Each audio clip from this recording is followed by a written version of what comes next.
Hyderabad Kukatpally murder కేసులో దర్యాప్తు ముమ్మరం చేశారు. రేణు అగర్వాల్ హత్య కేసులో నిందితుల ఆచూకీ ఇప్పటికీ దొరకలేదు. 10 బృందాలుగా నిందితుల కోసం గాలిస్తున్నారు. హఫీజ్పేట్ రైల్వే స్టేషన్ దగ్గర స్కూటీని నిందితులు వదిలి వెళ్లినట్టు గుర్తించారు. సీసీ కెమెరాలో నిందితుల దృశ్యాలు రికార్డ్ అయ్యాయి.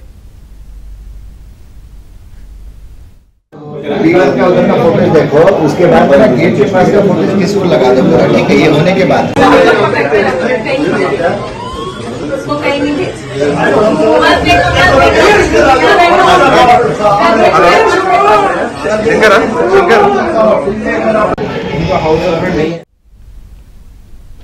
హైదరాబాద్ కూకట్పల్లి మర్డర్ కేసులో దర్యాప్తు ముమ్మరం చేశారు. రేణు అగర్వాల్ హత్య కేసులో నిందితుల ఆచూకీ ఇప్పటికీ దొరకలేదు. 10 బృందాలుగా నిందితుల కోసం గాలిస్తున్నారు.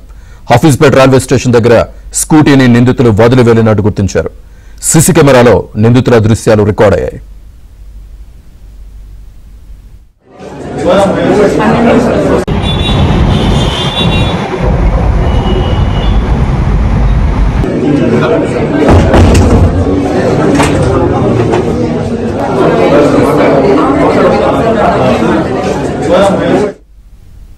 కూకట్పల్లి మర్డర్ కేసులో దర్యాప్తునైతే ముమ్మరం చేస్తున్న పరిస్థితి కనిపిస్తుంది. పూర్తి డీటెయిల్స్ మా కరెస్పాండెంట్ శశి అందిస్తారు.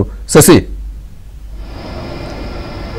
రేణు అగర్వాల్ మర్డర్ కేసుపై పోలీసుల దర్యాప్తు కొనసాగుతుంది. ఇప్పటికే 10 ప్రత్యేక బృందాలను ఏర్పాటు చేసి రేణు అగర్వాల్ను అంతమొందించినటువంటి నిందితుల ఆచూకీ కోసం ఇప్పటికే పోలీసులు ముమ్మర దర్యాప్తును కొనసాగిస్తూ ఉన్నారు. ప్రధానంగా జార్ఖండ్కు సంబంధించిన వారుగా నిందితులు ఇప్పటికే పోలీసులు భావిస్తూ ఉన్నారు.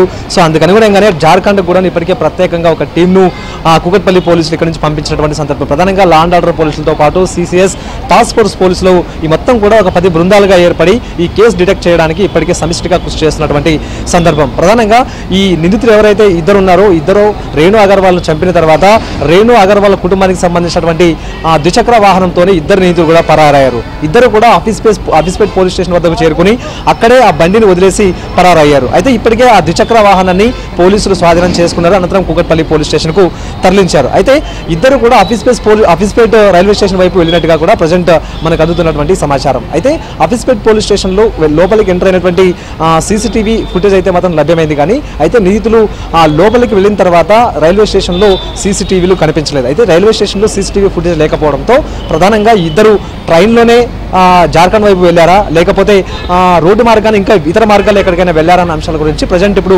పోలీసులు మల్లగులాలు పడుతూ ఉన్నారు. ఒకవేళ హఫీజ్పేట్ రైల్వే స్టేషన్లో ఖచ్చితంగా ఏదైనా ఒక సీసీటీవీ ఫుటేజ్ లభించి ఉంటే కనుక వీళ్ళు ట్రైన్ ఎక్కారా లేదా అన్న అంశాల గురించి ఏదైనా ఒక క్లూ దొరికి ఉంటే కనుక ఖచ్చితంగా వీరి ఆచూకీ లభించడం కావచ్చు, లేకపోతే వీరిని పట్టుకోవడం కొంచెం తేలిగయ్యేటువంటి అవకాశం అయితే ఉండేది. కానీ హఫీజ్పేట్ రైల్వే స్టేషన్లో ఎక్కడ కూడా సీసీటీవీ ఫుటేజ్ లభ్యం కాకపోవడంతో ఈ ఇద్దరు కూడా ఎటువైపు వెళ్ళారు, రోడ్డు మార్గాన్ని వెళ్ళారా, లేకపోతే మళ్ళీ బయటకు వచ్చి ఇంకో మార్గాన్ని ఎక్కడికైనా వెళ్ళారన్న అంశాల గురించే ప్రధానంగా ఇప్పుడు పోలీసుల దర్యాప్తు కొనసాగుతుంది.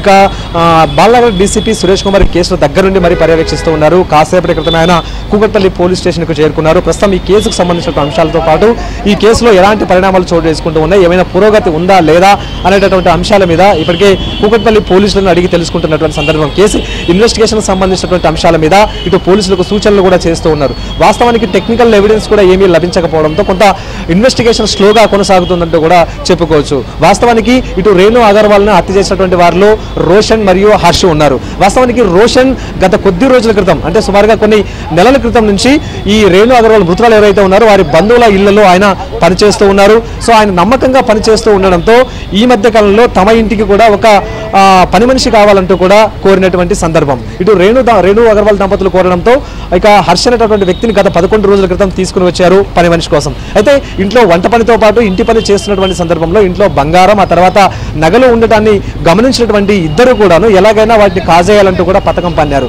సో ఇందులో భాగంగానే ఇంట్లో ఎవరూ లేనటువంటి సమయంలో రేణు అగర్వాల్ని బెదిరించారు.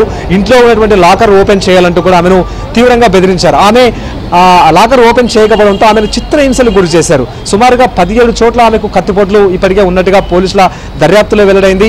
ఆమెను 17 సార్లు అత్యంత కిరాతకంగా పొడిచి హత్య చేశారు. వాస్తవానికి ఆమె లాకర్కి సంబంధించినటువంటి కీస్ ఇవ్వకపోవడంతోనే ఆగ్రహించి ఆమెను హత్య చేసినట్టుగా కూడా తెలుస్తుంది. అనంతరం ఆమె హత్య గావింపబడిన తర్వాత ఇంట్లో ఉండేటటువంటి బంగారంతో పాటు ఆ తర్వాత కొంత నగదును కూడా తీసుకుని ఇద్దరు నిందితులు ఆ బైక్ సహాయంతో పారిపోయారు. అనంతరం ఇద్దరు కూడా హఫీజ్పేట్ రైల్వే స్టేషన్ వరకు చేరుకుని అక్కడి నుంచి ఎక్కడికి వెళ్లారనేటువంటి అంశాల మీదనే ప్రజెంట్ పోలీసులు ఫోకస్ చేస్తూ ఉన్నారు. సుమారుగా 10 బృందాలు ఈ కేసు డిటెక్షన్ కోసం పనిచేస్తూ ఉన్నాయి. ఒక బృందం జార్ఖండ్ అలాగే రాంచీకి వెళ్ళినట్టుగా కూడా ప్రజెంట్ కూకట్పల్లి పోలీసుల నుంచి మనకు అందుతున్న సమాచారం.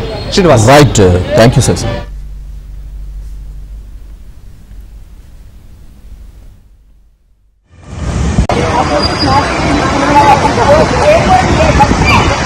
What